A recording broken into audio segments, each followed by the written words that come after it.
Bonjour à tous et à toutes et bienvenue sur Le Bon MJ. Ce soir, nous nous retrouvons à la lumière des cierges avec 4 individus, si on me compte dedans. Donc j'ai invité Aitoyami, Mathieu B et Zaf pour discuter du jeu de rôle avec les enfants. Je ne connaissais pas ces gens, ils étaient sur le Discord à la base, sauf Mathieu qui m'a été recommandé par Boulash. Les autres étaient venus de leur propre game, Mathieu il a fallu aller le chercher. C'est Mais ça. normalement, tout le monde ici a de l'expérience de jeu de rôle avec les enfants et est intéressé par le sujet. Je pense que ça va être une conversation très intéressante parce que, en général, les rôlistes, on les imagine comme des vieux barbus, mais non, aujourd'hui, ils ont des enfants, etc. Et il y a de plus en plus de jeux qui sont conçus pour les enfants. Et il y a des gens ici qui animent des parties pour les enfants ou qui font des jeux pour les enfants. Donc on a, je pense, peut-être des experts, on va voir. Ce que je propose, c'est que du coup, chacun d'entre vous, vous vous présentiez et que vous expliquiez un peu pourquoi vous voulez parler de ce sujet. Qu'est-ce qui fait que vous avez voulu participer à cette table ronde? Je propose qu'on commence du coup avec Aitoyami. Aitoyami. Alors, pourquoi c'est un sujet qui m'intéresse? Alors déjà parce que je suis un passionné de jeux de rôle et je pense que c'est un loisir que j'aurais aimé découvrir beaucoup plus tôt en fait. C'est-à-dire on m'aurait fait du jeu de rôle quand j'étais en primaire ou enfin, j'aurais adoré. Et après, l'expérience que j'ai par rapport aux jeux de rôle avec les enfants, c'est qu'actuellement je travaille en tant qu'animateur. Et en fait, du coup, dès que je peux, dès que j'en ai l'occasion, j'essaie de faire du jeu de rôle avec les enfants. Donc actuellement, c'est plus avec des maternelles que j'en fais. J'en ai fait aussi un petit peu avec des primaires et des collégiens et c'est assez génial en fait. C'est pour ça du coup j'aimerais un peu partager voilà ce qu'on peut faire parce que ça peut être assez intimidant mais en fin de compte bon, moi en tout cas j'en retire beaucoup de plaisir. Est-ce que Aitoyami, tu veux parler de ton masque et de tes projets perso, etc. Ok, alors moi du coup par rapport aux jeux de rôle, on va dire je suis plus on va dire auteur dans le sens où j'essaie de créer des jeux de rôle. Actuellement j'en ai créé deux petits sur itch.io, il y en a d'autres qui vont arriver. Le masque, pourquoi? C'est parce que je me vois comme un auteur anonyme. Et puis j'aime bien aussi la notion de masque. C'est par rapport au fait que voilà, on porte un masque social, etc. Parce qu'Aito Yami, c'est un peu un personnage que j'ai créé, donc voilà. C'est un peu la raison de ce masque-là. Ok, ok, cool. En tout cas, la classe. Merci. La classe totale. Fabriqué lui-même, hein, le masque, on tient à préciser. Ah, encore mieux. euh, du coup, Mathieu. Salut, moi c'est Mathieu. Je suis la caution vieux de cette soirée. Euh, et pourquoi le sujet m'intéresse? Parce que j'ai deux enfants, deux filles de 5 et 8 ans, avec qui j'ai commencé à un moment donné à faire du jeu de rôle parce que papa faisait pas mal de jeux de rôle le soir avec ses copains et ses copines en ligne. Et à un moment donné, en fait, j'ai eu naturellement le besoin de jouer avec mes filles. Jouer avec des enfants, c'est vraiment quelque chose d'exceptionnel. Partager l'univers de ses enfants ou des univers d'autres enfants aussi, c'est des rôlistes nés, on va dire. Ça foisonne, ils foisonnent d'idées, ils sont capables d'improviser, de suivre des histoires. Il y a plein de choses à faire dans le jeu de rôle avec les kids. Voilà. Et puis je suis entouré aussi de papa et de maman qui jouent avec leurs enfants ou avec les enfants des autres. Donc c'est vraiment un sujet sur lequel j'aime bien échanger en général. Et donc je te remercie Hugo pour cette invitation. Moi je te connaissais déjà par tes vidéos YouTube de très bonne qualité que j'adore visionner et partager sur Internet. Donc c'est très cool. Comme ça, Merci, ça c'est c'est gentil. dit. Comme ça c'est Euh, dit. Et c'est puis bon, tu peux, voilà. Ouais, ça y est, je peux y aller. tu peux rester, c'est bon. C'est bon. Et puis je tiens un blog depuis 2 ans dans lequel j'ai fait un grand récap de tout ce que je pouvais partager sur les jeux de rôle avec les enfants. Et en l'occurrence, ça a plu à beaucoup de monde, à des parents premièrement, puis aussi à des animateurs. Il y a des centres de formation qui m'ont. C'est assez régulier en fait qu'on me pose la question. Voilà, j'ai tel profil de joueur. J'ai des 8-12 ans, j'ai des 15-16 ans dans tel type de classe, dans tel type d'école. Qu'est-ce que tu me conseilles comme jeu? Est-ce qu'on peut jouer à partir de 4 ans? À quoi on peut jouer à partir de 4 ans, etc. Et donc voilà, c'est vraiment, pour moi, c'est devenu une passion, enfin une niche dans ma passion pour le jeu de rôle, quoi. Voilà. Si tu veux, je sais que tu m'en avais parlé, tu participes à la cyberconve. Donc si tu veux parler vite fait de la Mmh. cyberconve aussi, tu peux le faire maintenant. Ah c'est gentil, ouais. Allez, instant promo, ceci est de la réclame. Oui, la Cyberconf, c'est une convention de jeux de rôle francophone en ligne, exclusivement en ligne, qui va lancer sa deuxième édition le week-end du 27, 28 et 29 novembre prochain. Vous pouvez Du coup, en savoir plus, en scrutant les réseaux sociaux ou en allant sur, je retrouve l'URL, hop, cyberconv sans e à la fin.com. Et donc, c'est quoi la cyberconv? Ça s'est lancé pour la première fois en avril à cause du premier confinement. Toutes les conventions IRL s'annulaient et il y a une bande de potes qui s'est dit, bah tiens, pourquoi on ferait pas quelque chose en ligne? Parce qu'après tout, on a des webcams, on a Discord, on a Twitch, on peut sans doute proposer quelque chose. Ça s'est fait en 3 semaines avec des bouts de ficelle. On était 60 organisateurs, on a eu 3 jours non-stop, H24 de stream, 140 parties de jeux de rôle en ligne, 11 tables rondes, 1700 visiteurs. C'était assez énorme, c'était assez gigantesque. On a appelé Manu, on lui a dit écoute, tu ne nous prévoirais pas un petit confinement là, s'il te plaît, sur la fin d'année pour qu'on fasse une deuxième édition. Il a dit bah pas de problème les mecs, je vous fais ça. Et non, complètement, complètement par hasard, on s'est retrouvé à nouveau en France, en plein confinement, pendant la cyberconv. Et donc du coup, on espère que ça pourra aider pas mal de gens à partager autour du loisir du jeu de rôle, parce qu'on en a besoin en ce moment. Ça fait du bien de jouer, de se retrouver et d'échanger sur nos passions à toutes et à tous, quoi. Voilà. Ok, top, top. Du coup, pour terminer, le meilleur pour la fin, Zaf, est-ce que tu peux te présenter? Donc, ouais, moi, c'est ça. Donc, moi, je suis la portion barbue de cette soirée, du coup. Alors, pourquoi est-ce que le sujet m'intéresse? Parce que j'ai été en service civique dans une ludothèque et j'ai été amené à présenter du jeu de rôle sur des temps de midi. Et du coup, je me suis rendu compte qu'effectivement, avant, je ne jouais qu'avec avec des amis, donc des gens de mon âge en général. Je me suis rendu compte qu'en fait j'adorais ça, faire du jeu de rôle avec tout type de public. Donc du coup, j'ai commencé par les enfants et j'ai pas encore attaqué la partie adulte et encore on va dire senior. Mais du coup, c'est dans mes objectifs. Et de toute façon, au niveau des enfants, moi je baigne aussi dans un truc qu'on qualifie souvent pour les enfants. Vous allez pouvoir derrière tout le matos de mon petit poney qui traîne. Donc ouais, voilà, c'est un sujet qui m'intéressait pour ça, ce côté initiation. Ce côté aussi partage de connaissances avec les enfants que généralement, quand on joue au jeu de rôle, il y en a très peu qui en ont fait avant en fait. Donc du coup, moi, ça me permet de leur faire découvrir et c'est une partie du jeu de rôle que j'adore. Et je crois que toi aussi, tu as un truc intéressant à nous dire. Tu as réussi à faire les meilleures études du monde, apparemment. Oui, c'est ça, exactement. Est-ce que tu peux nous expliquer? Ok, donc moi, je suis en licence ludothécaire. Donc en fait, on étudie le monde du jeu et du jouet sous toutes ses formes. Donc ça peut passer évidemment par le jeu de rôle. Alors, 2 types de jeux de rôle pour nous. On a les jeux de rôle qu'on a quand on est à 7-8 ans, quand on se prend pour un pompier, un docteur, etc. Qu'on appelle aussi jeu de mise en scène. Et on a du coup le jeu de rôle avec les règles plus connues, on va dire. Et ouais, du coup, basiquement, c'est ça. En fait, on voit le jeu et le jouet sous toutes ses formes. Que ce soit du début du développement de l'enfant jusqu'aux personnes seniors, du coup. Donc, du coup, on passe notre temps à jouer en pleine étude. C'est génial. Ok, donc n'hésitez pas à contacter Zaf. Apparemment, il a quelques passes droits pour des personnes qui voudraient se réorienter. Du coup, on va maintenant entrer dans le vif du sujet. Avant qu'on entre dans le vif du sujet, je vous invite à liker, à vous abonner à la chaîne, ça nous aide beaucoup. Et aussi, je vous invite dans les commentaires, évidemment, à être sympathique avec tous les gens qui participent à cette table ronde. Donc, la première question, ça va être qu'est-ce qui change, selon vous, lorsqu'on joue avec des enfants? Donc on va essayer de pas entrer dans le détail parce qu'on pourrait tout de suite s'envoler et détruire toute la trame qui est prévue pour la suite. Restons sur un truc assez simple. La première fois que vous avez joué avec des enfants, par exemple, quelle différence vous avez vue la première fois que vous avez joué à du jeu de rôle, évidemment, quelle différence est-ce que vous avez trouvé par rapport aux parties que vous faisiez préalablement avec des gens de votre âge, enfin des majeurs? D'ailleurs, est-ce qu'on s'entendrait pas tout de suite sur ce qu'on appelle des enfants dans cette vidéo? Ouais. Il me semble qu'on s'était mis d'accord sur collège et en dessous, en partant du principe qu'on n'a pas redoublé. C'est ça? Ouais. C'est genre 14 et moins, quoi. Ouais. Ça vous va? Ok. Très bien.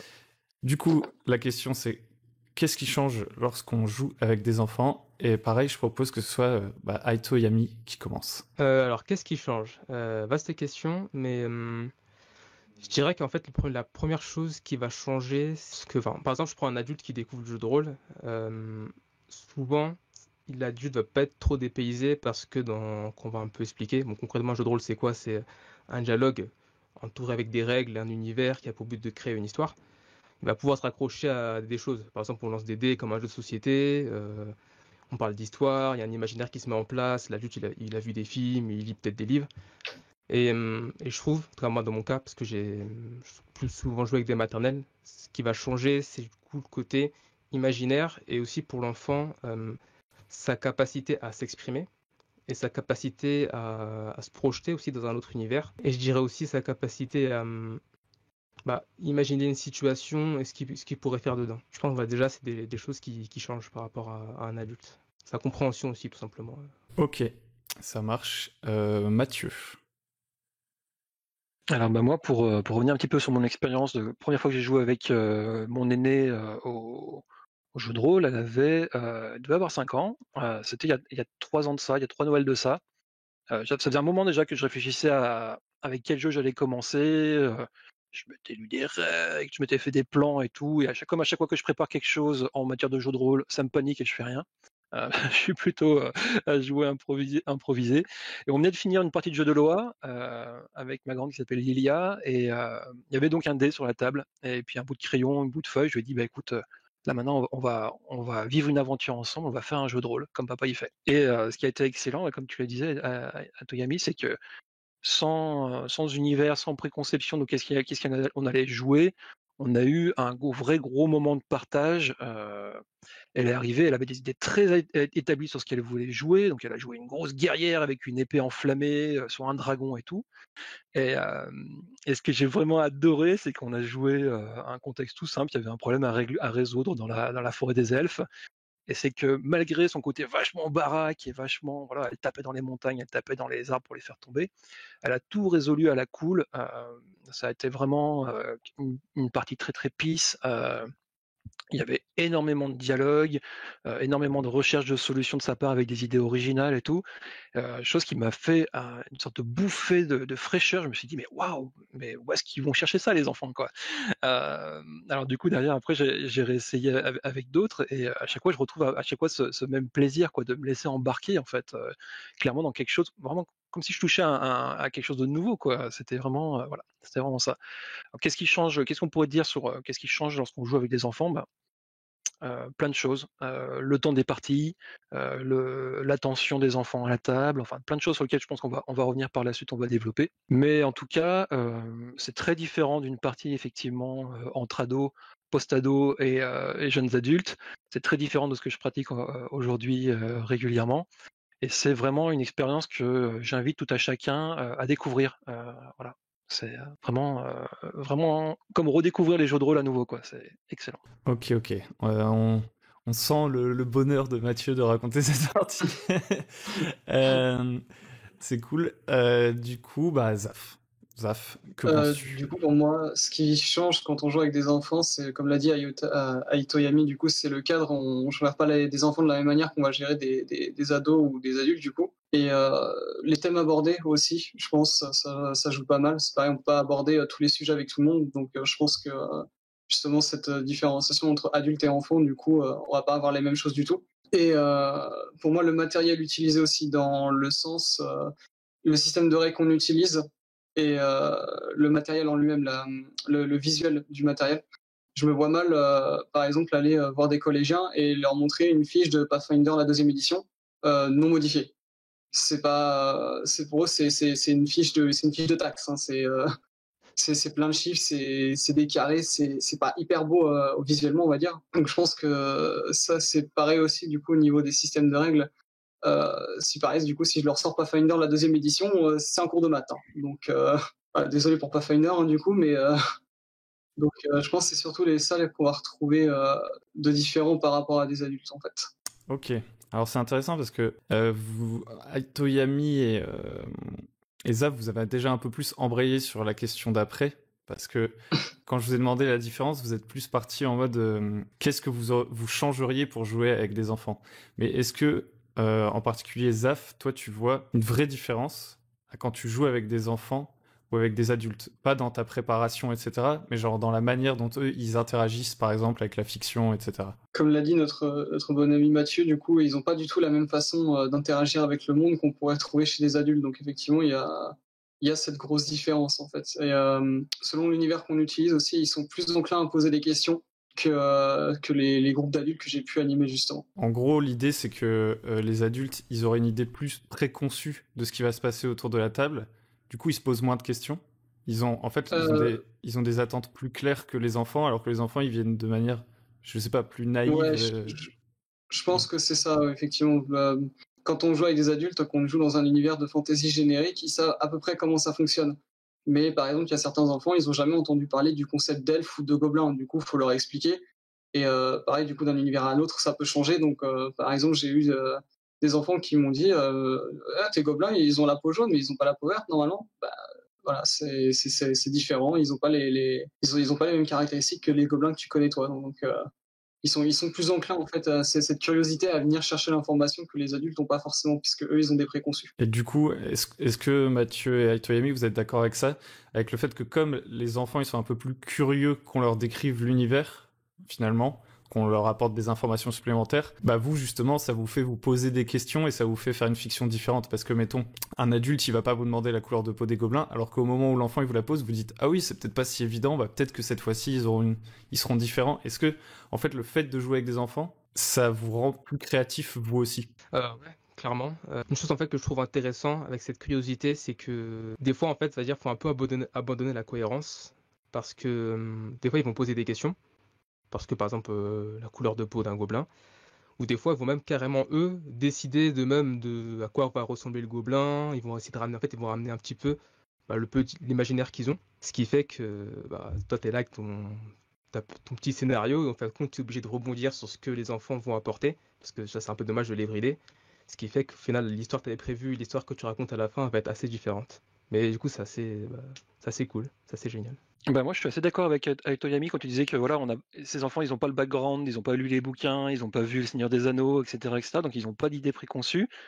Et puis moi, dans ma pratique aujourd'hui, depuis de nombreuses années déjà, je joue jamais avec des univers parce que je sais pas pourquoi. C'est venu comme ça un jour. J'ai arrêté d'écrire des scénarios, j'ai arrêté de dire tiens on va jouer dans un univers de jeu de rôle ce soir, c'est ça l'univers, il y a des dragons, il y a des machins et tout. À chaque fois on crée tous ensemble pendant la partie de manière très rapide, hein.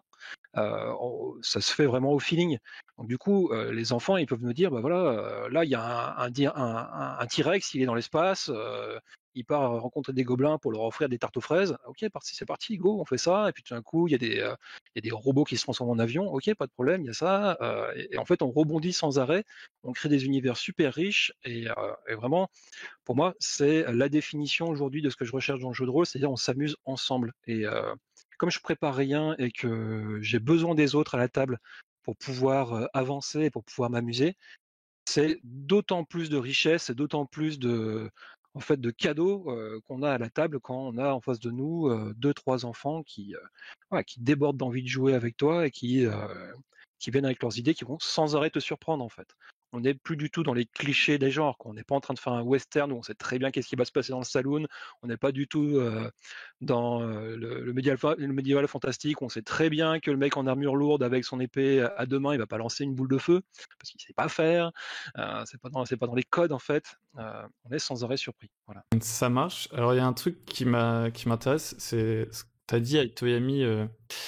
Oui, les enfants, ils apportent des propositions qui te poussent à être toi aussi plus créatif. Mais c'est intéressant parce que, alors sans entrer dans les détails, dans le jeu de rôle, ça a presque été une nouveauté à un moment donné que le MJ renvoie des questions aux joueurs. Je veux dire, au départ, quand on jouait à Donjons et Dragons de base, c'était très codifié et tout. C'est nouveau parfois dans les jeux récents, dans les mécaniques récentes, de se dire ah bah c'est tel joueur qui va définir l'univers, etc. Mais en général, du coup, c'est le MJ qui tend la perche aux joueurs pour qu'ils créent quelque chose. Et toi, tu dis que les enfants, spontanément, ils viennent décrire, par exemple, un événement de l'environnement, ou c'est toi qui leur poses la question, bah vas-y, dis-moi à quoi ça ressemble. Eux, ils viennent cash, comme ça, ou c'est toi qui lance le truc. Spontanément.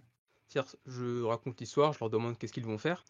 Et en fait, quand ils vont me décrire ce que fait leur personnage, ils vont dire ah bah tiens, il y a un géant du coup qui vient. Et en fait, ils deviennent un peu MJ quelque part dans le sens où ils prennent un peu de la liberté sur la narration et ils me décrivent en fait ce qu'ils font, ce qui se passe et puis du coup moi je récupère du coup ce qu'ils ont décrit et après bah, j'essaie d'avancer avec quoi. C'est marrant, c'est cool.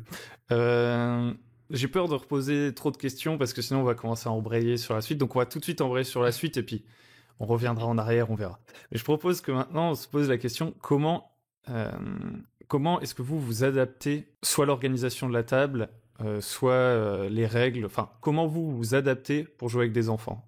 Vous êtes libre de me dire le système que vous utilisez, le nombre de joueurs, j'en sais rien. Je vous laisse la main là-dessus et je propose qu'on commence par Zaf pour aller dans l'autre sens. Alors du coup, pour moi, ce que je prépare de différent avec des parties pour les enfants, bah, du coup, c'est effectivement le système de règles utilisées. Je leur sors pas des bouquins 600 pages ou alors des bouquins 600 pages, mais j'ai moi-même simplifié pour pas qu'ils aient à tout lire ou à se prendre la tête avec toutes sortes de modificateurs. Je préfère quand même utiliser des systèmes qui sont spécifiquement faits pour ça, comment dire, des systèmes classiques, simplistes. Je pense à Hero Kids notamment, où c'est juste, en gros, on leur donne une fiche en fait préfaite d'un archétype de héros, guerrier, magicien, etc. Et ils peuvent jouer comme ça. L'avantage, c'est que la fiche, en fait, tout est fait sous forme de pictogramme. Quasiment presque rien n'est écrit. Il n'y a pas vraiment de numéros un peu partout sur la feuille. Donc du coup, ça attire l'œil tout de suite. Par exemple, le dessin du héros qu'ils ont sur leur fiche avec le petit barbare qui a sa super massue et son pagne de barbare parce que c'est un barbare. Et ouais, en général, c'est ça que j'utilise. Pareil, si je peux, j'ai avec des enfants. Alors quand je dis enfant, généralement je parle collège, j'ai rarement fait du jeu de rôle avec en dessous, mais si c'est encore en dessous, j'aime bien utiliser des univers un peu colorés. Donc là j'ai mon bouquin du jeu de rôle de My Little Pony qui traîne à côté, donc voilà, ça je le sors dès que je peux. Et pareil au niveau du temps de session, en général je fais pas plus de 2 heures. Enfin maintenant pour tous mes groupes, je fais pas de session de plus de 2 heures en général, parce que bah, justement les enfants ils ont pas le même temps d'attention non plus. Et au niveau du scénario en lui-même, en général, je sais que ça bouge en permanence, qu'il y ait toujours quelque chose à faire en fait, qu'ils se disent pas qu'il y a des choses plus intéressantes à faire sur la table d'à côté, par exemple. Ok, En ça général, marche. ouais, c'est plutôt ça que je fais. Ça marche. Mathieu? Alors nous, en fait, on joue au jeu de rôle comme on joue à un jeu de société, hein, c'est-à-dire qu'on a une ludothèque à la maison et les enfants vont piocher dedans. C'est eux qui me proposent, qui me disent bah tiens, on va jouer au jeu où on fait des dessins et on raconte des histoires des bonhommes. Donc on sort ça. Donc on joue pas spécialement sans préparation ni rien, on joue sans préparation. Qu'est-ce qui marche bien comme pratique pour changer un petit peu par rapport à jouer avec des plus grands, notamment avec les plus jeunes, c'est de varier les activités. C'est-à-dire que moi, j'utilise beaucoup de jeux de rôle à base de coloriage et de dessin. Bon, ça peut être dessiner son personnage, ça peut être dessiner l'aventure, ça peut être des choses comme ça. Il y a plein de petits jeux qui sont adaptés à ça. Ça va être adapté à la durée, bien entendu, hein. À 4 ans, on joue un quart d'heure, 20 minutes. On joue rarement plus. Après, derrière, on va faire autre chose. On va aller lire un bouquin, on va lancer un dessin animé, on va aller sortir un jeu de société, mais on va pas rester 1 heure. À 7-8 ans, déjà, on peut rester effectivement un peu plus longtemps. Et ce qui marche pas mal avec les enfants, c'est quand on les connaît, quand on a passé un petit peu de temps avec eux, c'est de prendre quelque chose qu'ils viennent de faire déjà dans la journée et le basculer dans l'univers d'une partie de jeu de rôle. Par exemple, ce matin, on a regardé Pas de patrouille, et ben on peut faire un jeu de rôle Pas de patrouille improvisé avec des trucs super simples, système de résolution, dans quelle main il y a le dé, des choses comme ça pour savoir si tu as réussi ou si tu pas réussi, enfin des choses ultra simples. Souvent, les enfants, au tout début, s'ils n'ont pas d'idée, faut pas hésiter à poser plein de questions, jamais dire non à un enfant, mais toujours lui suggérer de proposer différemment, d'apporter d'autres solutions. Ah, voilà, faut vraiment pas casser le flow en fait, parce qu'on n'est pas là pour réfléchir pendant 2 heures à un plan pour entrer dans le château, mais on est plutôt pour faire avancer l'histoire et que l'enfant continue à sentir vraiment le héros ou l'héroïne de l'histoire, quoi. J'ai un pote qui a essayé des trucs très sympas, ça aussi, il me dit toujours dans cette partie il avait commencé le jeu de rôle avec les enfants avec une table de 8 enfants pendant un anniversaire, et un truc qui avait bien marché avec lui, c'était également de sortir les enfants de la table de jeu. C'est-à-dire qu'il avait fait un jeu de rôle qui avait duré 2-3 heures, mais il y avait plein d'activités à côté aussi. Il y avait une chasse au trésor, et c'était vraiment les aventuriers qui allaient chasser les trésors dans la maison, les choses comme ça, qu'il avait préparé un petit peu à l'avance. Si on joue avec des enfants plus âgés et qu'on joue sur une durée plus longue, faut pas hésiter effectivement à diversifier, à pas rester tout le temps autour de la table, et à bouger un petit peu autour. Après, les trucs très simples, si vraiment vous voulez animer un groupe, Et bah, pensez aux pauses pipi avant, parce qu'en fonction des âges, tout le monde n'aura pas réclamé forcément la pause pipi. Et gérer 8 enfants qui vont faire pipi en plein milieu de la partie, bah, ça peut casser un petit peu le rythme. Voilà, des choses tout simples, quoi. Avoir des jouets aussi sur la table, ça peut être très sympa. Bah, par exemple, typiquement pour jouer à My Little Pony, avoir c'est mon petit poney ou avoir piqué mon petit poney de ses filles avant, c'est très utile. Voilà, il y a plein de trucs à faire comme ça, quoi. Aitoyami, qu'est-ce que tu penses de tout ça? Ouais, donc comment adapter? Alors, moi personnellement, du coup, comme j'ai des maternelles, et en fait à chaque fois j'ai un nouveau groupe, la première chose que je fais, c'est que je vais poser des questions aux enfants. Et en particulier, je vais leur demander des choses du type qu'est-ce que vous aimez comme dessin animé? Qu'est-ce que vous regardez à la maison? C'est quoi les histoires que vous aimez bien que vos parents vous lisent? Et en fait, pourquoi je pose ces questions? Ça me permet de faire deux choses.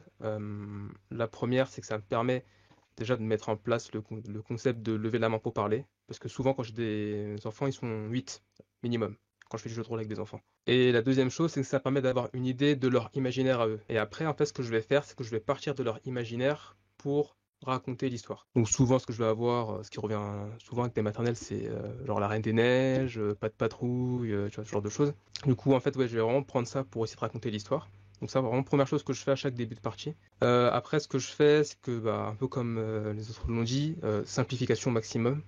Avec les maternelles, je ne lance pas de dés. Je pars du principe qu'ils réussissent à peu près tout ce qu'ils font.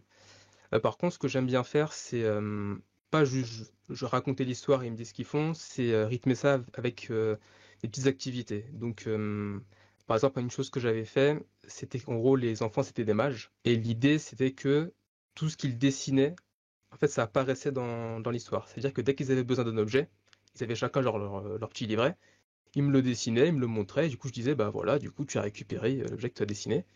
Ce qui fait que c'était super, c'était vraiment génial parce que ils ont fait des choses incroyables. Enfin, pour une petite anecdote, en fait, à un moment donné, en fait, ils étaient à la poursuite de bandits et ils rencontrent un géant. Et en gros, le géant, il a l'information, mais il veut pas leur dire. Et en gros, ils l'ont un peu soudoyé en lui offrant plein d'animaux. Genre, ils ont dessiné des renards, des lapins, genre plein d'animaux. C'est en mode, on te fait plein de cadeaux comme ça, tu nous dis tout. Alors, ouais, ça fait rire. Après, ils se sont fait des skateboards. Alors, ouais, ouais, c'était génial. Ouais, du coup, j'aime bien faire ça. Et une chose que j'ai fait aussi, en gros, l'idée, c'est que, en fait, on joue pas autour d'une table, on joue tous assis sur le sol. Et en fait, dès qu'ils font une action, je leur demandais de mimer. Et pour éviter que l'enfant, parce que des fois, ça peut être compliqué de faire ça tout seul, ou je le fais avec eux, ou alors ils le font à plusieurs. Comme quand c'est petit, enfin, au niveau de la concentration, c'est un peu compliqué. Du coup, l'idée, c'était de les faire bouger en même temps qu'on raconte l'histoire. Comme ça permettait de bien rythmer, côté genre pause, calme, on raconte l'histoire et côté un peu plus jeu où il mime, on se déplace, on fait des petits jeux de rythme, voilà. Que je pense que le secret, c'est vraiment d'arriver à s'adapter à chaque enfant, essayer de ouais, s'adapter. Et dernière chose aussi que je pourrais rajouter, c'est que avec les maternelles, en fait, des fois, il y en a qui ont du mal à s'exprimer. En fait, ça peut être dur de dire mon personnage fait telle action. Du coup, quand je sens que les enfants ont un peu plus de mal, ce que je vais faire, c'est que ça va pas être eux les héros de l'histoire. Eux, ça va plus être des conseillers. C'est-à-dire que je vais raconter l'histoire d'un personnage. Je leur laisse créer comme ils veulent. Et en fait, eux ils vont plus être là pour conseiller le héros ou l'héroïne. Par exemple, je sais pas, le héros il arrive à un croisement, d'un côté il y a une forêt, de l'autre côté il y a une rivière. Je leur dis, bah, le héros il va passer par où? Et du coup, ils votent et ont la main levée. Et, c'est un peu plus simple pour eux d'interagir comme ça quand ils ont un peu de mal à s'exprimer. Ok, c'est vachement intéressant. En fait, moi, ce que j'aime bien dans tout ce que vous avez raconté, c'est que, en fait, avec des adultes, tout ça, c'est bien aussi. On a tendance à l'oublier. Ouais, Complètement, Mais c'est vrai. à fond. c'est que, en fait, des fois, on est collé à notre système et tout. Et bon, je suis pas un spécialiste hein, des trucs cognitifs et tout, mais on se sert de moindre partie de notre cerveau qu'on pourrait utiliser. Enfin, moi, par exemple, il y a un actual play que j'aime beaucoup, même si je regarde pas des tonnes d'actual play, c'est Game of Roll avec Fibre Tigre, parce qu'il y a beaucoup de moments comme ça où en fait il y a des jeux différents, des enjeux différents, des trucs qui se jouent pas au dé, des trucs où faut inventer des recettes, enfin des trucs un peu débiles qui nous font rire en tant qu'adultes, mais en fait c'est vachement sympa. Et toutes les idées là de dessiner des objets, les idées de mimer et tout, bah en vrai c'est super cool dans les jeux de rôle et il y a même des petits jeux OSR qui ont des idées comme ça. Alors c'est pas exactement pareil, mais je sais que par exemple dans le vaste monde du Grumpf, par exemple, le prix des objets, il dépend du nombre de syllabes qu'on utilise pour les décrire. Et en fait, c'est un peu ça. Du coup, le joueur, il va essayer d'avoir le meilleur objet en utilisant le moins de syllabes possible. Bah, c'est intéressant, en fait, mécaniquement. Dessiner, c'est intéressant. Et puis même prendre des peluches et tout, est-ce que c'est pas ce qu'on fait avec les figurines finalement? Je ne sais pas. Bah si, attends, bien sûr, bien entendu que si, hein. Attends, qu'est-ce que tu crois? C'est has-been, on peut plus jouer au G.I. Joe, donc forcément on est passé sur du Game Workshop, sur du machin, sur des figues imprimées en 3D qui coûtent une blinde. C'est ça. Et ça m'a fait demander un truc. Enfin, ça me fait me poser une question. Je pense chez les adultes, il y a peut-être un petit peu plus parfois, enfin notamment sur ceux qui jouent à des jeux, des Pathfinder, des trucs où il y a pas mal de maths, où on peut optimiser des trucs, je sais pas quoi. Il y a un peu ce côté aussi défi, ce côté player skill, enfin essayer de gagner. Est-ce que quand vous jouez avec des enfants, il y a aussi un peu ce côté gagner, vous les laissez gagner? Des fois, est-ce que vous les faites perdre? Ou est-ce qu'ils perdent par eux-mêmes, ce genre de choses? Est-ce qu'il y a ce côté un peu ludique? Ou est-ce que c'est vraiment narratif, on raconte l'histoire ensemble, etc. Celui que cette question intéresse lève la main et prend la parole. J'évite de les faire perdre, parce que quand ils sont maternels, c'est un peu compliqué. Et en fait, moi, ce qui va vraiment m'intéresser, en tout cas avec les maternelles, c'est le côté création et surtout qu'ils arrivent à s'exprimer. C'est surtout ça qui va m'intéresser. En fait, c'est laisser leur créativité s'exprimer. Et en fait, moi, je suis plus là pour leur donner En fait, je leur donne de la matière pour qu'ils puissent créer des choses. C'est plus ça le challenge que le côté est-ce que tu vas réussir ou perdre. Peut-être que Zaf, toi, c'est un peu différent parce que tu dis jouer avec des collégiens. Donc peut-être qu'ils s'intéressent déjà un peu plus à la mécanique et qu'ils ont un peu plus ce côté surmonter le challenge, surmonter le scénario du MJ, quelque chose comme ça. Alors du coup, par rapport au fait qu'ils essayent de gagner, j'ai pas forcément remarqué ça, on va dire. Ils sont surtout là pour l'histoire, principalement. Après, pareil, j'essaie quand même de jouer beaucoup sur le narratif avec du coup des systèmes de jeu très simplistes où en un claquement de doigts, je peux modifier ce que je veux. Et de temps en temps, j'ai tendance à utiliser la méthode narrative que je n'aime pas utiliser avec les adultes, c'est échouer en avant. C'est-à-dire que même si tu rates une action, t'as quand même quelque chose qui va pouvoir t'aider à avancer dans le scénario. Et que tu vas pas te retrouver coincé parce que t'as pas réussi à crocheter la porte et derrière t'avais le seul objet qui pouvait battre le boss 3 pièces plus loin, quoi, par exemple. Mais ça, c'est un truc que je n'utilise justement que dans le cadre des enfants. Ok, c'est intéressant parce que finalement, même dans des jeux pour adultes, enfin, je sais pas trop comment appeler ça, mais je veux dire, dans beaucoup de jeux plus récents, on essaye d'avoir ce oui et, enfin, de toujours avancer. On sort un peu du sujet, mais toi, du coup, quand tu joues avec des adultes, ça, tu l'autorises pas. Alors, le échouer en avance, j'en suis pas fan du tout, en fait, parce que le principe du jeu de rôle, c'est que quand tu vas prendre ton action, que t'es bien conscient des conséquences que ça va entraîner derrière. Si t'as raté, tu le savais à l'avance et tu savais ce que ça allait engendrer. Donc du coup, c'est pour ça que j'aime pas forcément utiliser cette mécanique et généralement, je prévois quand même d'autres trucs à côté pour pas qu'ils se retrouvent complètement bloqués non plus. Il y a toujours plusieurs solutions à un seul problème, par exemple. Mais avec des enfants, j'aime plus utiliser le échouer en avant parce qu'ils sont là pour l'histoire, en fait. Donc la préparation est moins importante, on va dire. Ok, ouais. Donc c'est l'idée où, en fait, quand un adulte, il échoue, tu lui donnes pas un truc pour avancer, c'est lui qui doit retrouver un truc pour avancer par lui-même. Alors que si c'est un enfant, s'il échoue, bah tu l'aides à trouver de quoi avancer. On va dire, c'est grosso modo, c'est ça. Ouais. Et toi, Mathieu, est-ce que quand tu joues avec des enfants, enfin, je pense que même avec des adultes, toi, tu t'es pas trop là pour le challenge. Mais est-ce que voilà, tu t'essayes de mettre du challenge ou est-ce que tu acceptes toutes leurs propositions et tu vas de l'avant? Bon, en fait, il y a du challenge, mais le challenge, il est au niveau avec les adultes. Hein. Le challenge, il est ailleurs. Il n'est pas dans le est-ce que je vais résoudre l'enquête, est-ce que je vais réussir à atteindre le score, est-ce que je vais optimiser mon personnage sur X sessions. Il y a du challenge, mais il n'est pas positionné là-dessus, en fait. C'est la grosse différence. Je pense qu'on peut avoir entre adultes des parties rythmées, intéressantes, intenses, des trucs, des ambiances, des personnages, des intrigues exigeantes, qui proposent du coup du challenge de continuer à faire avancer ça, d'avoir une cohérence, d'avoir un rythme, se mettre dans un flow, etc., quoi. Avec les enfants, du coup, c'est très différent. On joue énormément. Alors, je parlais des miens parce que j'élève 2 enfants, c'est exprès c'est pour jouer avec principalement.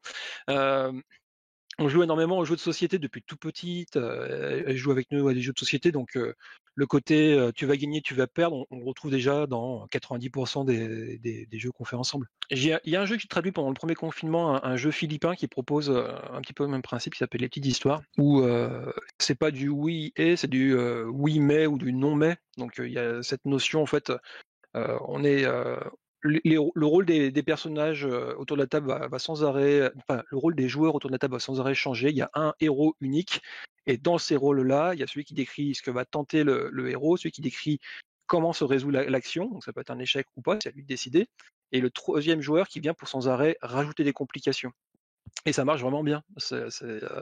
Les enfants accrochent à ça, et dès 4 ans, on arrive à comprendre qu'est-ce que c'est de rajouter sans arrêt des complications. Je me rappellerai toujours d'ailleurs quand on a joué.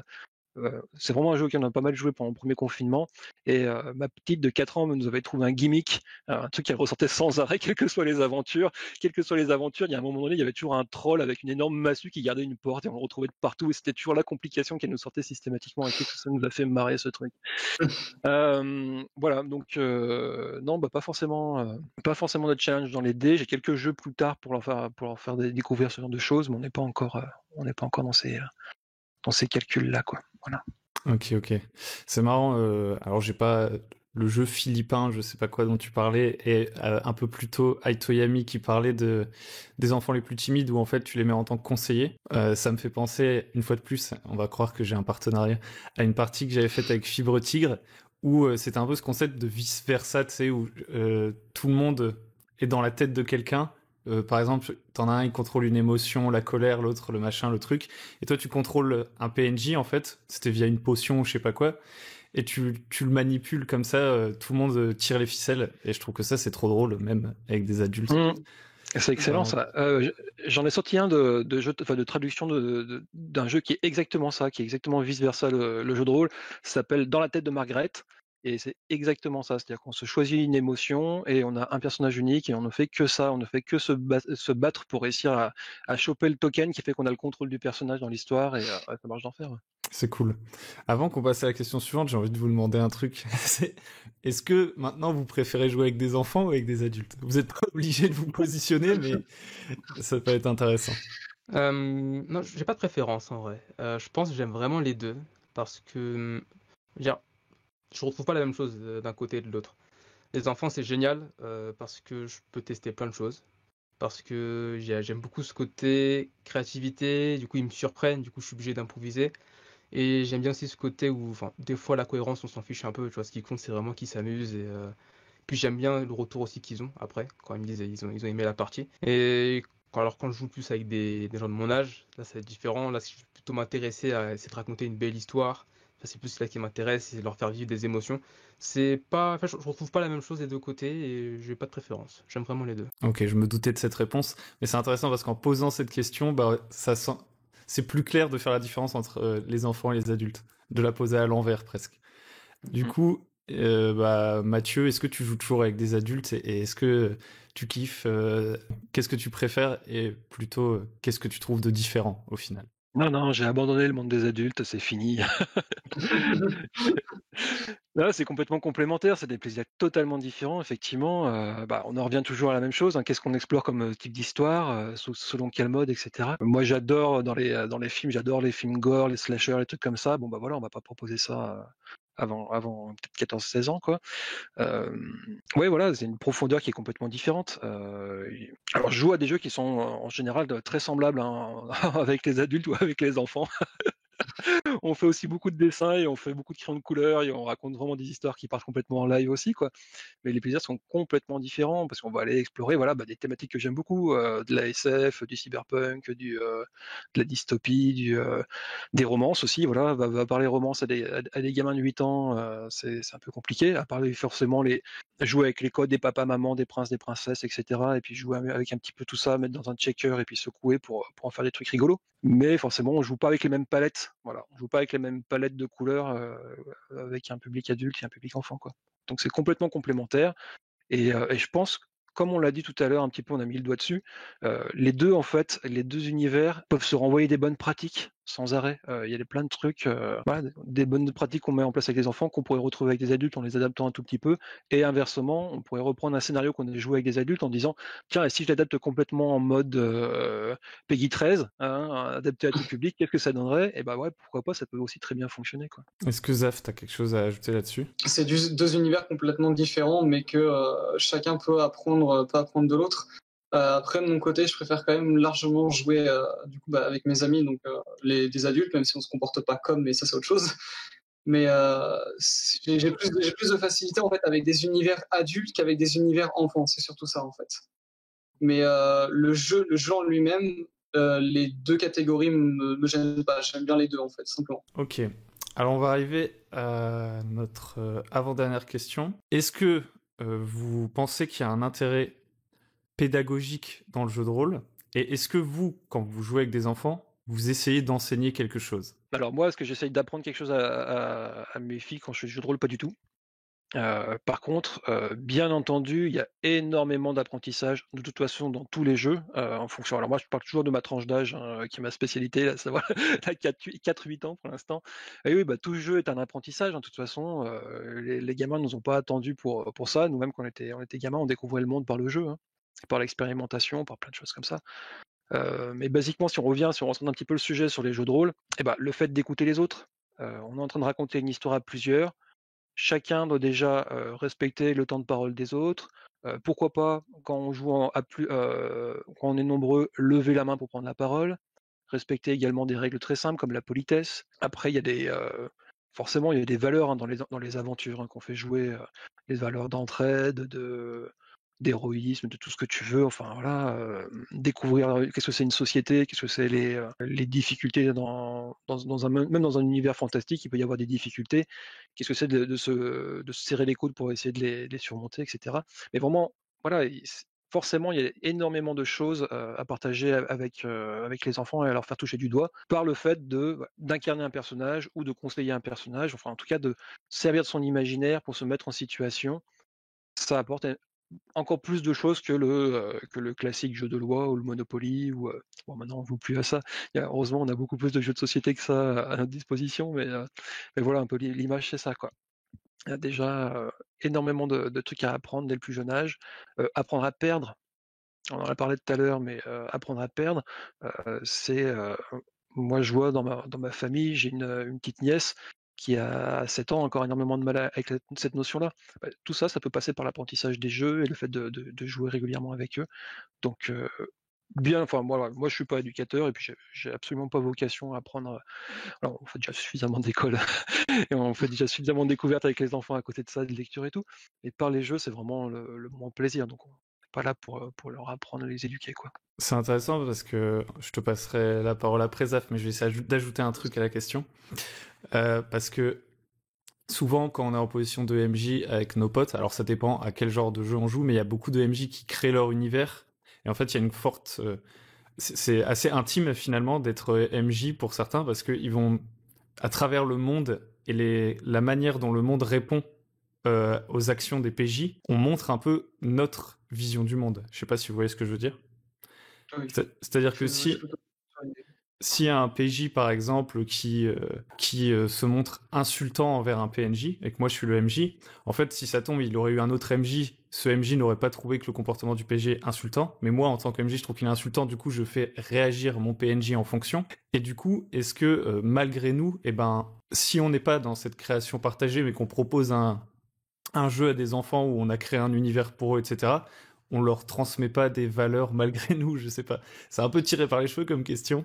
Est-ce que vous comprenez ce que je veux dire? Je suis plutôt d'accord. Après, je sais que moi, quand je fais du jeu de rôle, par exemple, quand je dois incarner un PNJ, je me pose la question comment ce PNJ-là, il va réagir. Donc, pareil, du coup, pour reprendre l'exemple du PNJ qui peut être insultant, selon le PNJ qu'ils vont avoir en face, en fait, je vais pas réagir de la même manière. Après, je suis d'accord sur le fait que ma vision du monde va faire que il va y avoir des conséquences sur le jeu en lui-même qui vont faire que le PNJ, je vais l'incarner d'une certaine manière ou autre, en fait.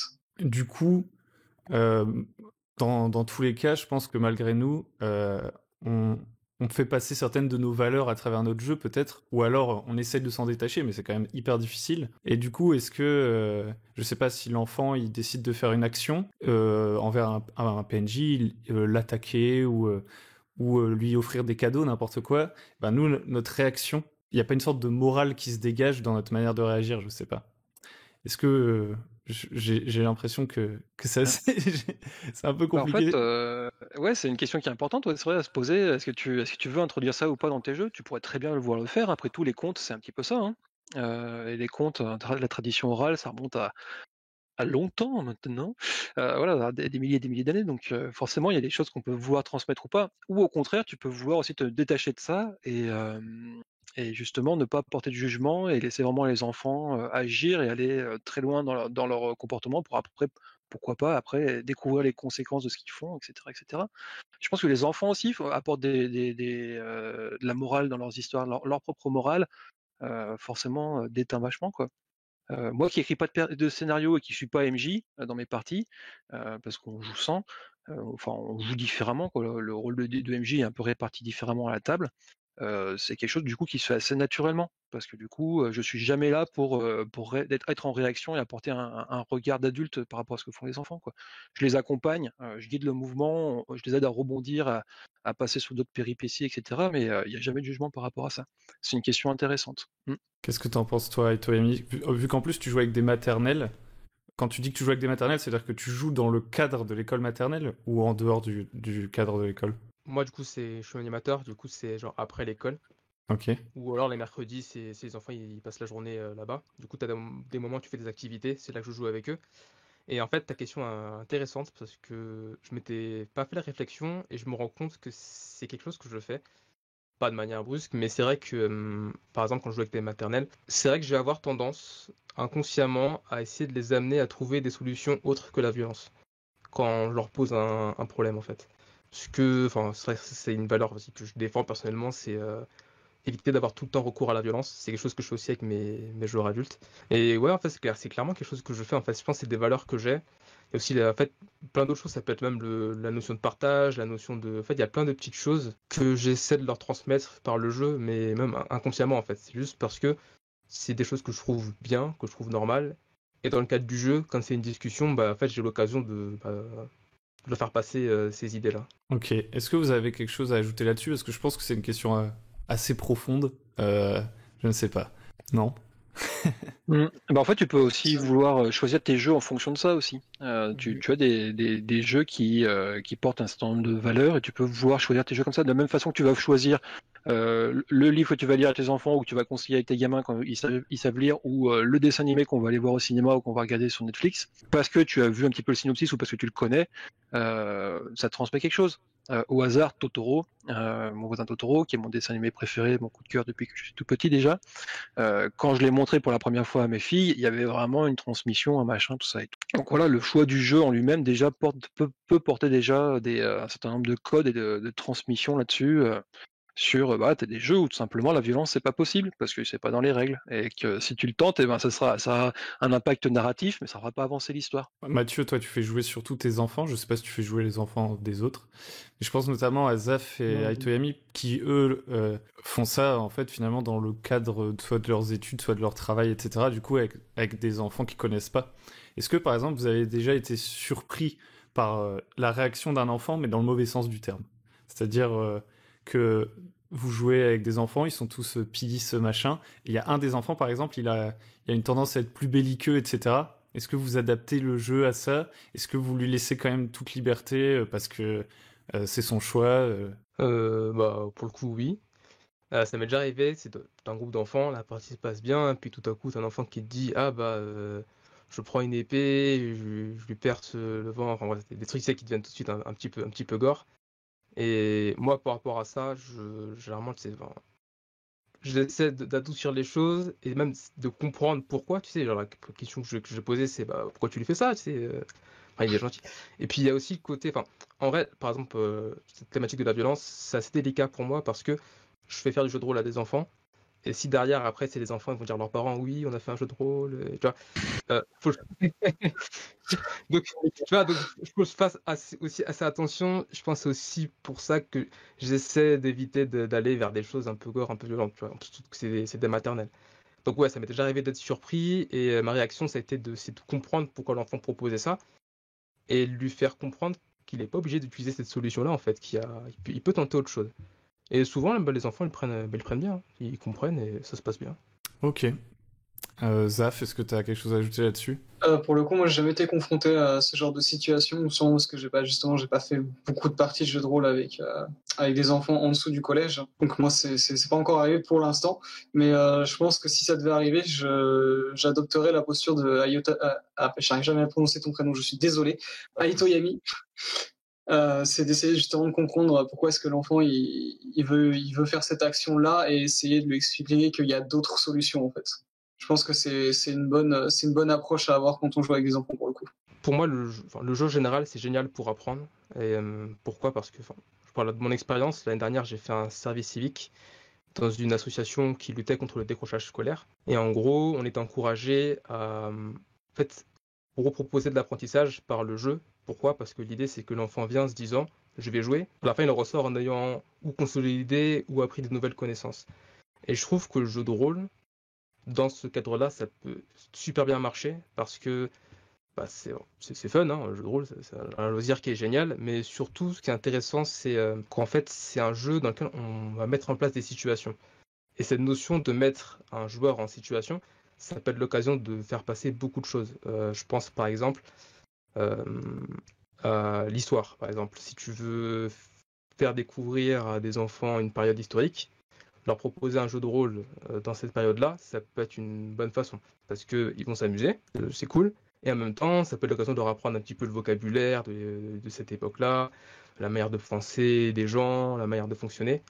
Et je pense ouais, vraiment, ça peut être très intéressant de penser le jeu de rôle pour essayer de transmettre un savoir tout en gardant vraiment le côté ludique, parce que ça reste un jeu. Ouais, tout à fait. D'ailleurs, ils le font bien dans les jeux vidéo, hein, quand tu vois les sagas d'Assassin's Creed, tout ça, qui demandent des bâtiments, des scénarios, Oui, etc.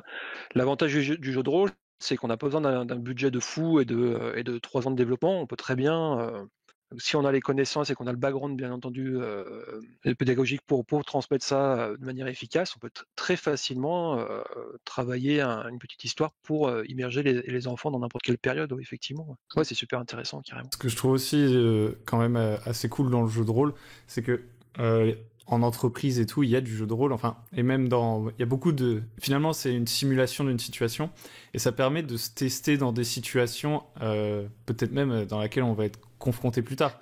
Si, je sais pas, j'achète un objet à un PNJ, bah genre je m'entraîne peut-être un peu à négocier, je sais pas. Et je trouve que c'est vachement cool, et aussi pour les enfants, je pense que ça peut être intéressant de pouvoir se mettre dans la peau de quelqu'un d'autre quand ils sont jeunes comme ça, parce que il y a le concept un peu je sais pas, d'heuristique de disponibilité, je sais pas si vous voyez ce que c'est. C'est-à-dire, c'est l'idée que quand je nais dans une famille, par exemple, où il y a, par exemple, personne qui n'a jamais été artiste, il y a peu de chances que je me dise que c'est possible d'être artiste.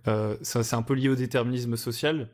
Et en fait, le fait aussi jeune de pouvoir se tester pas nécessairement à différentes époques pour découvrir comment fonctionnent différentes époques, mais à différents rôles que peut-être je vais jouer plus tard dans ma vie, peut-être, bah c'est assez intéressant. Je sais pas si vous voyez ce que je veux dire. Ici, complètement, ouais. En fait, ça aide à se projeter dans quelque chose dans lequel on ne se voit pas à la base, et ouais, ça peut être un déclencheur, hein, qui sait. Ouais, c'est une bonne idée, ça. Ouais, carrément. Puis alors moi, je sais pas à quel âge vous avez commencé le jeu de rôle. Moi, j'ai commencé vers 15-16 ans.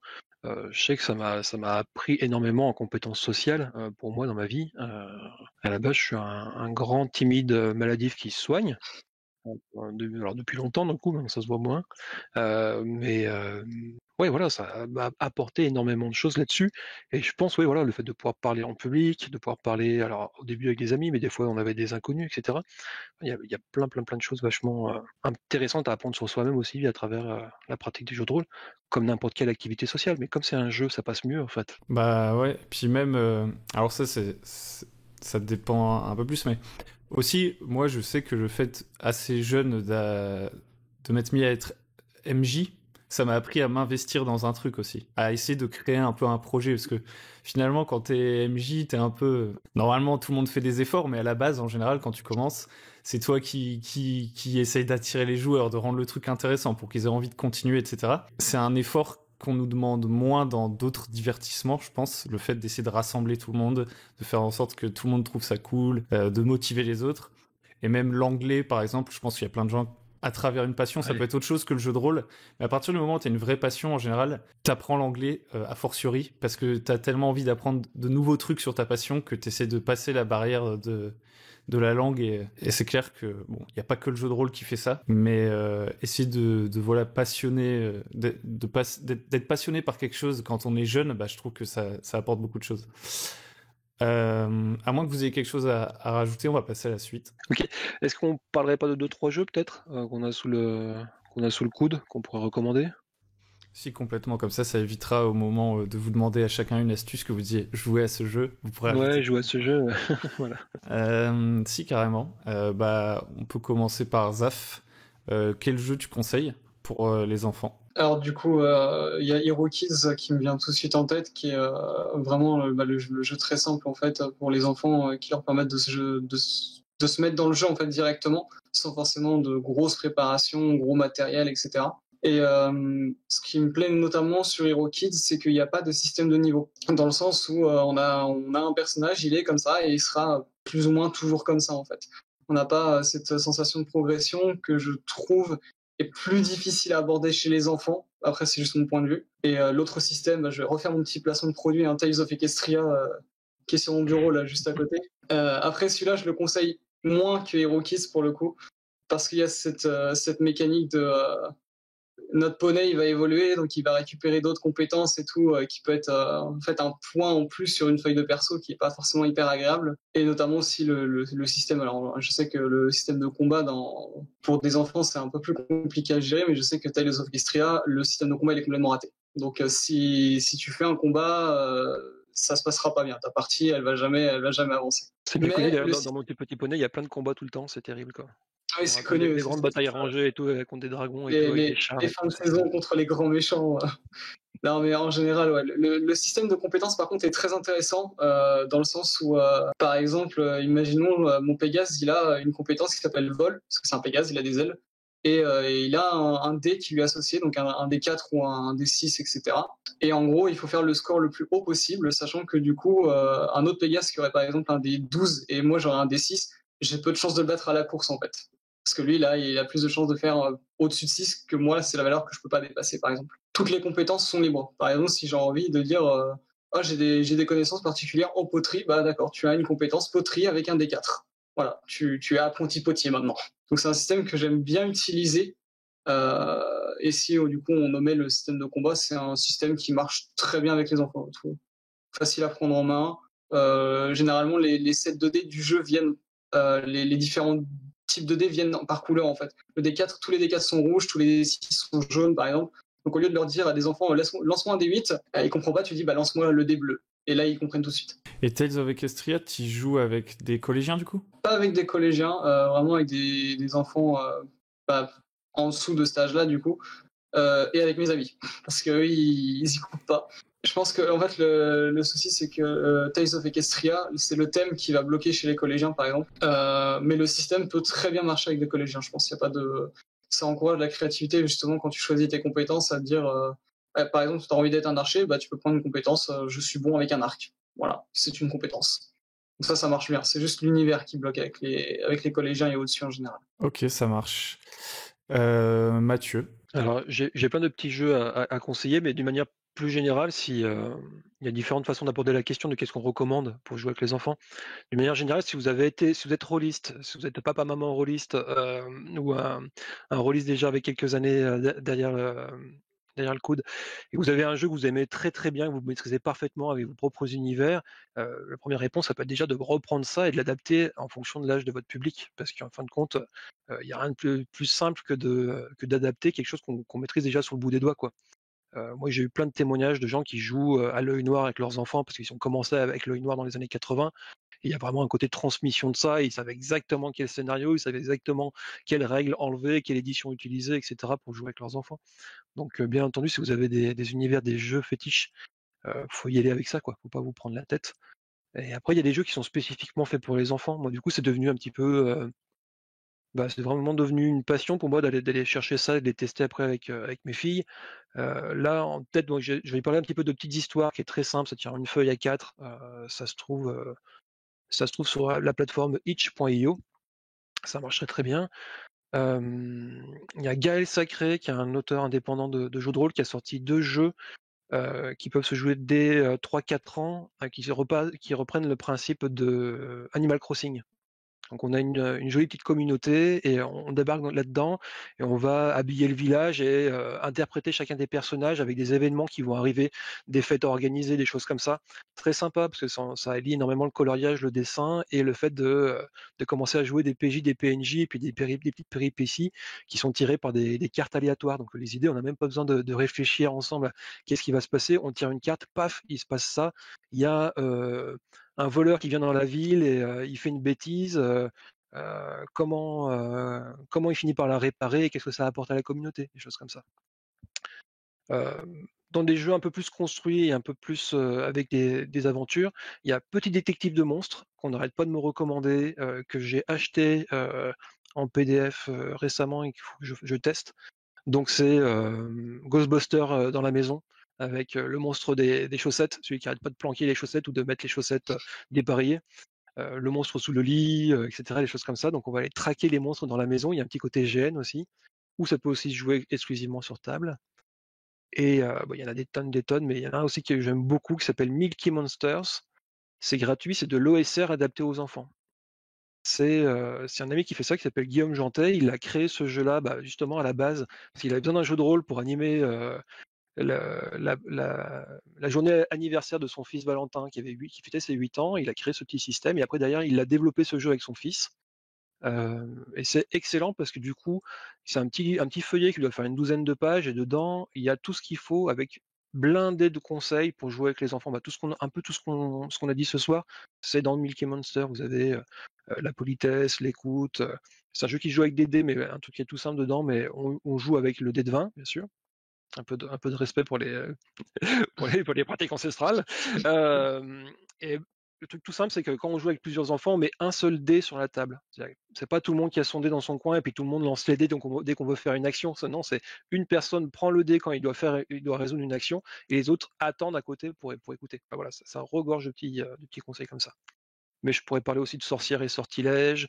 HeroKit, t'en as parlé, c'est très cool, quoi. Il y a plein de jeux comme ça pour les enfants, ça se développe énormément. C'est vraiment très chouette.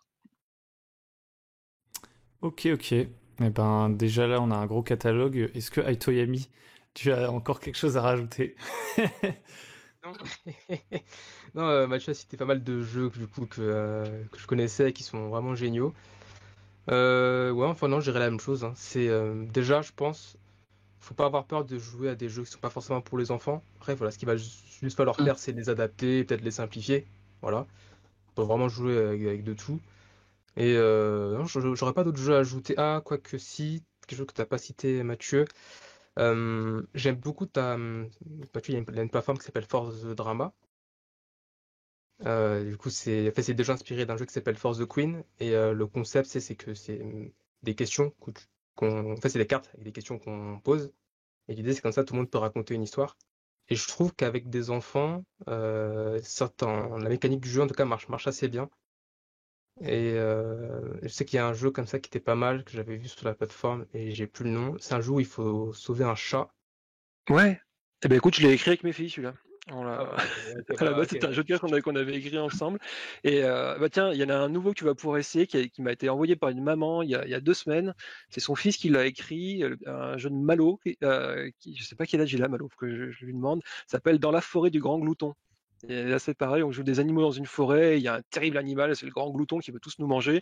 Et les questions tournent autour de comment est-ce qu'on s'entraide, comment est-ce qu'on finit, est-ce qu'on finit dévoré ou pas à la fin. Ça a l'air assez cool. J'aime bien en tout cas la plateforme Force Drama, parce qu'il y a pas mal de petits jeux comme ça, et ça marche assez bien.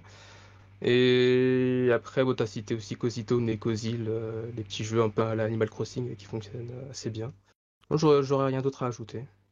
Je viens de penser à un truc, parce qu'on a parlé beaucoup des jeunes publics. Pour le public plutôt collège, il y a un jeu qui est sorti récemment, qui doit coûter une poignée de dollars, 3-4 dollars, qui s'appelle Sodalitas.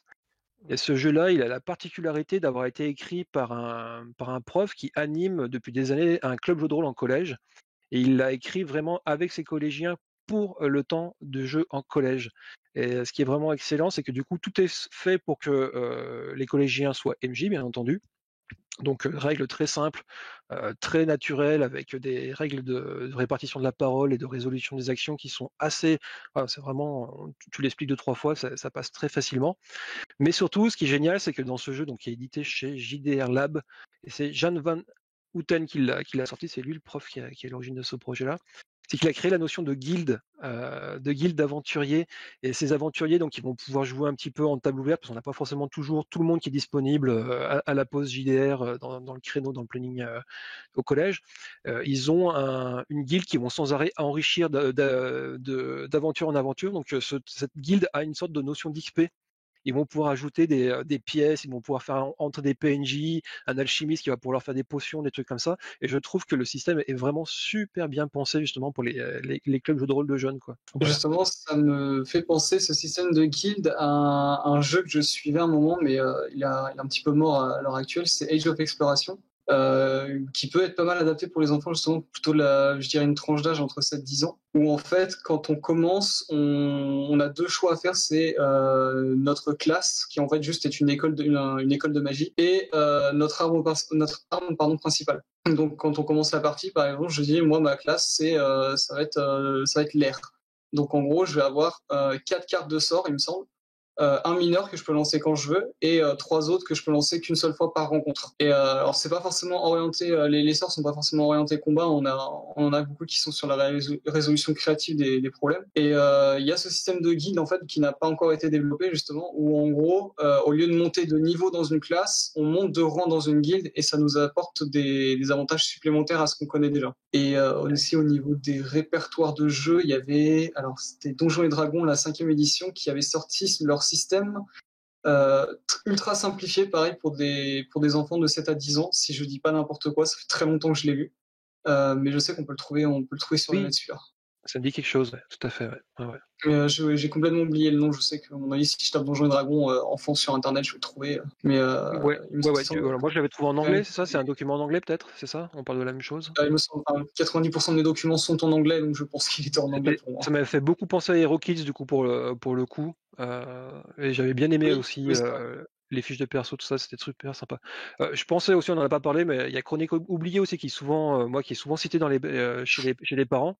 Et en ce moment, tu as Chronique oubliée Fantasy d'ailleurs, en plus qui est gratos chez BBE, donc faut pas hésiter à aller taper dedans si vous cherchez un premier jeu pour jouer peut-être plus avec peut-être plus des 8-10 ans, ça déjà, peut-être Chronique oubliée, puis il doit y avoir du texte sur les feuilles, des trucs comme ça. Ouais.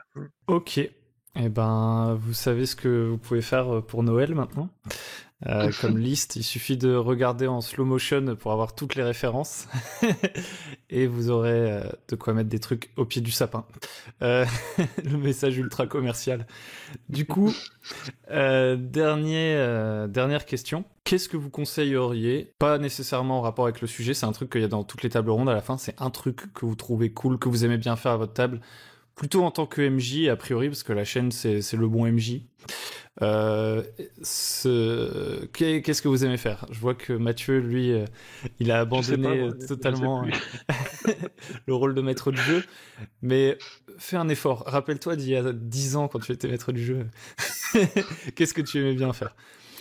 On va commencer par Aitoyami. Alors, ce que je conseillerais au MJ, une chose que je fais en ce moment, alors, en fait, quand un joueur pose une question, par rapport à un élément de lore et qu'en tant qu'MJ on l'a pas, en fait ce que je fais en ce moment c'est que je dis aux joueurs fais-moi une proposition en fait, genre j'ai pas la réponse donc je te laisse, tu me fais une proposition, qu'est-ce que cet élément de lore serait, et du coup en fait je laisse le joueur créer, si c'est plus ou moins cohérent avec l'univers je lui dis c'est ok, et du coup hop, on garde ça dans la partie.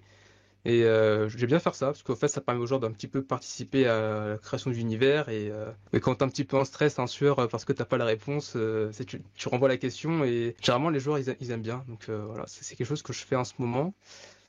Et si je devais donner un autre conseil aussi, c'est dans mon idée d'être MJ, moi, mon but, c'est que mes joueurs, ils adorent la partie.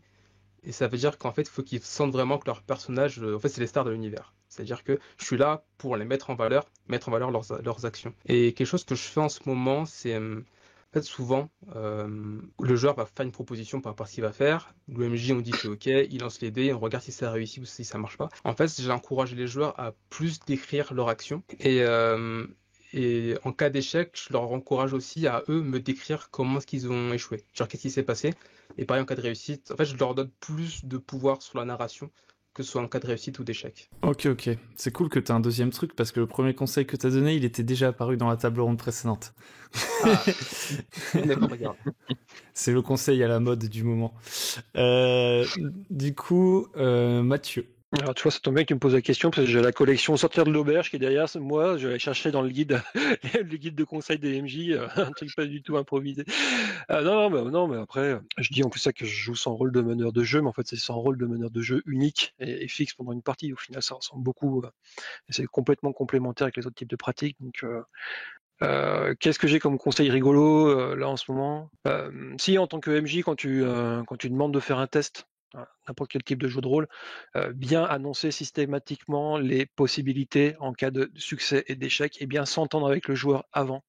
Ça, c'est un des grands classiques que j'ai appris un petit peu à la dure avec le temps et que j'ai retrouvé après chez avec d'autres joueuses et d'autres joueurs. C'était voilà, tu vas sauter au-dessus du précipice et vas-y, fais-moi un jet. Ah bon, bah t'es mort. Comment ça? Et c'était quoi ce précipice? Bah, c'est un truc qui fait quand même 30 mètres de long et, et tu t'es loupé. Et malheureusement, il y a 500 mètres de dénivelé. Et tu t'es pris. Bien comprendre à chaque fois les enjeux avant de faire un jet. Et donc, systématiquement, les succès, c'est assez simple parce que le joueur, il sait ce qu'il veut faire avec son personnage. Mais bien parler dès le départ de qu'est-ce qui va se passer en cas d'échec. Alors, pas en cas de fumble, parce que ça, c'est toujours la part d'aléatoire qu'il y a du fumble dans les règles. Mais en cas d'échec, pour que le joueur est bien conscient de ce qui est sur la table là, à ce moment-là, au moment où on fait un jet. Parce qu'en général, quand on fait des jets, j'aime bien dire en général qu'on fait un jet, c'est que c'est important. Voilà, on s'arrête, on va lancer les dés, on va calculer des trucs, on va se reporter sur la fiche de personnage. Si c'est pour nous sortir du flow de l'histoire, faut que ça ait du sens. Donc tant qu'à faire, faut qu'on soit bien tous à cet instant précis, au même point dans la fiction et qu'on sache pourquoi le gros Tony qui s'est retourné, eh ben, il faut pas rater son jet de baratin, sinon ça va très très mal se passer. Jusqu'à quel point ça peut très très mal se passer avec le gros Tony qui est passablement bourré à cette heure-ci. C'est bien d'annoncer les conséquences tout de suite négatives. Ouais, c'est intéressant parce que il y a un terme qui revient des fois, c'est les murder hobos. J'imagine que vous voyez ce que c'est. Oui. Les personnages qui se baladent un petit peu n'importe où et qui gèrent pas les conséquences de leurs actions. Ouais. C'est ça. Et en fait, des fois, on peut croire, je sais pas, on a des nouveaux joueurs et ils font n'importe quoi, mais si ça tombe, en fait, pour eux, c'est pas n'importe quoi. Et c'est juste qu'on leur précise pas assez les conséquences de leurs actions qui font, en fait, qui s'attaquent à tout le monde, etc. Et finalement, en fait, être clair sur l'enjeu de chaque dé, ça permet à chaque joueur de réfléchir, effectivement. Et aussi, ça permet de bien montrer, même vous, en tant que MJ, je pense, c'est intéressant parce que ça vous engage à ce qu'il y ait des conséquences sur le jet de dés. Parce que des fois, le joueur, il va rater. Et puis, comme il a raté et que vous n'aviez pas vraiment envie qu'il rate, bon, déjà, est-ce qu'il fallait vraiment jeter un jet de dés est-ce qu'il fallait vraiment jeter les dés à ce moment-là? Mais au moins, ça vous engage vous-même à respecter le résultat du dé, en fait. C'est ça. Zaf, un conseil précieux. Alors, niveau conseil, je suis pas très très doué parce que j'ai un style de masterisation qui est très personnel, on va dire. Après, si je peux donner un conseil, c'est justement être très clair au niveau des conséquences pour les joueurs, être complètement transparent. Parce que le souci, c'est que si on n'est pas transparent et qu'ils se retrouvent dans une situation qui se sont dit, en fait, j'avais pas envie de me retrouver là, en fait, parce que je ne savais pas, ça casse le rythme déjà. Et le joueur, il se sent plus en contrôle de son personnage. Ce qui est un point, on va dire pas un point d'honneur, mais un point très important dans le jeu de rôle. Je pense aussi que le MJ n'hésite pas à être plus actif pendant les parties, notamment en imaginant une scène, deux PJ qui rentrent dans une salle, il y a un cercle de runes sur le sol. Plutôt que d'attendre que les joueurs viennent me dire on examine le cercle de runes pour voir ce que c'est. S'il y a un magicien dans le groupe, je lui dis fais-moi un test de reconnaissance arcanique et je te dis si tu sais quelque chose là-dessus. C'est pareil quand il y a un panneau dans une salle, j'attends pas que le PJ vienne me voir et me dise il y a quoi de marqué sur le panneau.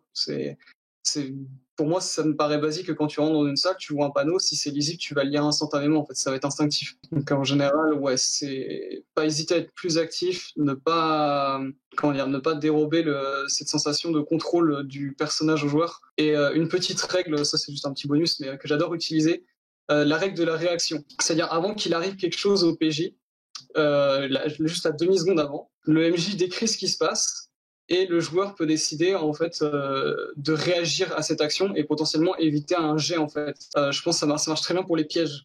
Quand un PJ marche sur un piège et vous lui dites quand tu marches, tu sens que tu as une dalle qui s'affaisse sous ton pied et t'entends un clic. Tu viens de marcher sur un piège, qu'est-ce que tu fais? Et dans ces cas-là, par exemple, il y a deux. En fait, imaginons le piège c'est une trappe. Il y a deux PJ dessus. Le premier PJ décide de sauter en avant pour éviter le piège, et l'autre il décide de lever son bouclier parce qu'il pense qu'il va y avoir des trucs qui vont sortir des murs. Et ben celui qui se sera jeté en avant, je lui ferai pas faire de jet parce qu'il a réagi au quart de tour, donc il n'y a pas besoin. Par contre, celui qui est resté sur place, il va tomber dans le piège, quoi. Et pas de jet non plus. Il a pas de jet, il va juste s'écraser au fond du puits.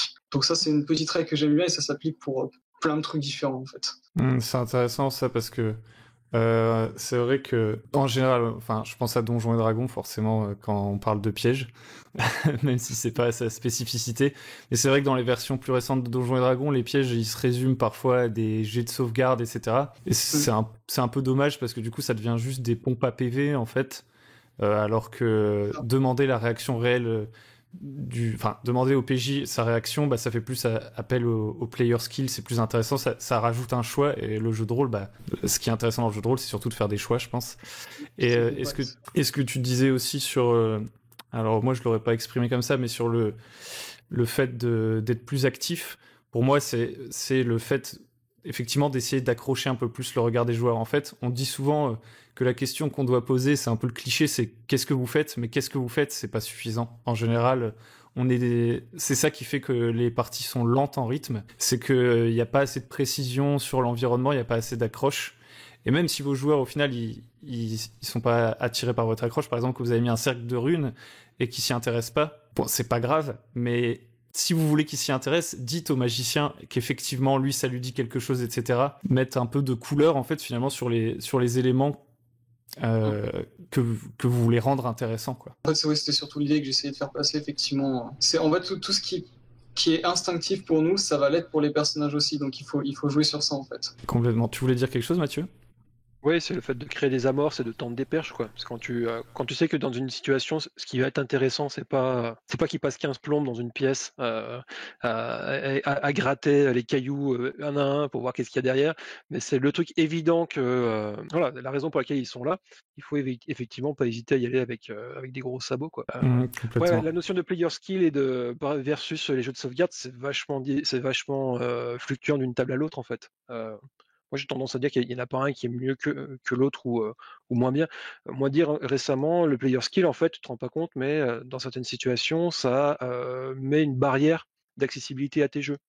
Et effectivement, Oui, c'est des personnes qui, quand ils vont arriver au jeu de rôle, peut-être des débutants, peut-être même avec de l'expérience, ils sont restés dans une position qui leur convient complètement et qui est complètement confort pour eux, de pas avoir sans arrêt à réfléchir pour leur personnage, mais vraiment que le personnage soit vraiment celui qui résolve les actions pour eux, quoi.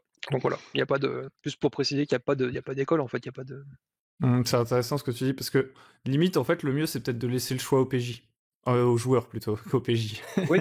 Sinon, il va rien se passer. Ça rejoint ce qu'on disait sur le consentement, c'est-à-dire bien faire comprendre quels sont les tenants aboutissants d'un jet de dés ou d'un choix ou de façon de résoudre les actions ou pas, quoi. C'est avoir le consentement du joueur et des joueurs à la table, c'est vachement important. Ouais, et d'ailleurs, même au sein d'un même jeu, vous n'êtes pas obligé d'appliquer les mêmes règles à tous les joueurs finalement. Parce que vu qu'on n'est pas en compétition, s'il y a un joueur qui préfère jeter les dés pour baratiner quelqu'un et qu'il y en a un autre qui préfère interpréter, ils pourraient pas faire chacun à leur manière. Si tout le monde est d'accord. C'est ça, voilà. Si tout le monde est d'accord et que c'est cool et que c'est amusant pour tout le monde, et ben carrément, faut y aller, quoi. Là après, je pense que ça dépend beaucoup des joueurs et justement du player skill en fait. Notamment, c'est l'exemple le plus probant, c'est les rencontres sociales où j'ai des joueurs en fait qui vont arriver et qui vont me dire, par exemple, je sais que le garde il est endetté et je peux me faire passer pour quelqu'un qui vient récupérer ses dettes s'il me laisse pas passer. Et j'ai un joueur, il va juste me dire ça. Et en fait, c'est tout aussi valide que quelqu'un qui va venir et qui va vraiment interpréter son personnage et parler à la première personne en mode oh, monsieur le garde, je viens collecter les dettes de un tel monsieur à qui tu dois de l'argent. Les deux sont valides et les deux, pour moi, ce sera le même jet qui va être fait au final. C'est juste que chacun a sa propre interprétation du jeu au final. Tu veux ajouter quelque chose, Aitoyami? Ouais, je rajouterais qu'en fait, ça rejoint un peu ce que je disais tout à l'heure, mais aider le joueur à être cool. C'est-à-dire que, par exemple, je prends surtout pour tout ce qui est compétences sociales, je prends un joueur, par exemple, qui joue un personnage, je sais pas, un négociant d'information, par exemple, donc qui est à l'aise avec ce genre de choses. Mais si le joueur en lui-même, il a du mal, alors, on part du principe que le personnage, il est doué, donc en tant qu'MJ, on va lui faciliter la tâche, en fait. Donc, en effet, juste passer par un jet de dés, c'est valide, en fait. Ouais, complètement. En fait, le player skill, en général, ça rejoint ceux qui veulent avoir l'impression d'être dans l'univers et de résoudre les problèmes eux-mêmes, mais tout le monde en a pas envie, et ça, effectivement, ça peut être une barrière. Il y a des gens, ils vont se dire, bon, bah, en fait, je suis pas un très bon parleur, je vais jouer un grou-grou, et puis on verra, quoi. Mais ce serait un peu dommage s'ils voulaient jouer Jasquier ou j'en sais rien. Ok. Et ben, on arrive à la fin de cette table ronde. Je pense que c'était cool. Est-ce que ça vous a plu? Ah oui. Oui, beaucoup. C'était très bien. Est-ce que vous avez l'impression de ne... Est-ce qu'il y avait un message vraiment très très important que vous vouliez faire passer et vous avez senti que ça n'a pas été possible à cause du flow du truc? Rien à rajouter? Non, ouais, c'est vrai que profitez du confinement. Faites des enfants parce qu'on n'est pas à l'abri d'un confinement dans 9 mois et comme ça vous serez pas obligé de vous casser la tête sur des virtual tabletop. Voilà, faites des enfants, adoptez-en, enfin trouvez un moyen pour avoir des enfants dans le coin. Jouez par-dessus la balustrade ou par-dessus le balcon avec les voisins d'en face en criant en criant vos parties. Enfin, en tout cas, il faut essayer, c'est sûr, c'est rigolo. Ouais. Bon, moi, ce bien que je sûr. retiendrai surtout, c'est que j'étais ravi du coup de faire votre connaissance à travers cette table ronde, parce que bien sûr, on avait un petit peu papoté avant pour faire connaissance, mais par les exemples et tout, par le fait de développer un petit peu tous ces sujets, j'ai été ravi de vous rencontrer du coup tous les trois et de faire votre connaissance plus en avant. C'était vraiment très cool. De même, c'était super cool. Le partage d'expérience est très intéressant pour nous. Ouais, c'était bien chouette. Je précise quand j'ai dit ne vous cassez pas la tête sur les virtual tabletop, faites ce que vous voulez, hein, c'était un petit trait d'humour. Donc du coup, voilà, cette table ronde se termine avec beaucoup d'émotions après le discours de Mathieu. On va rapidement cutter parce que je vais verser une larme. N'hésitez pas, si la vidéo vous a plu ou même si elle vous a pas plu, parce que ça vous coûte rien, à liker, à vous abonner pour aider la chaîne. Si vous voulez participer à ce genre de table ronde et peut-être aussi discuter avec Zaf, Mathieu, Aitoyami, vous pouvez rejoindre le Discord. D'ailleurs, Mathieu, Zaf, Aitoyami, peut-être qu'on se reverra dans une autre table ronde ou sur le Discord. Hein. Si jamais vous avez des idées de sujets que vous aimeriez traiter comme ça, n'hésitez pas. C'est tout pour nous. Je vous dis à très bientôt sur le bon MJ. Au revoir. Au revoir tout le monde. Salut.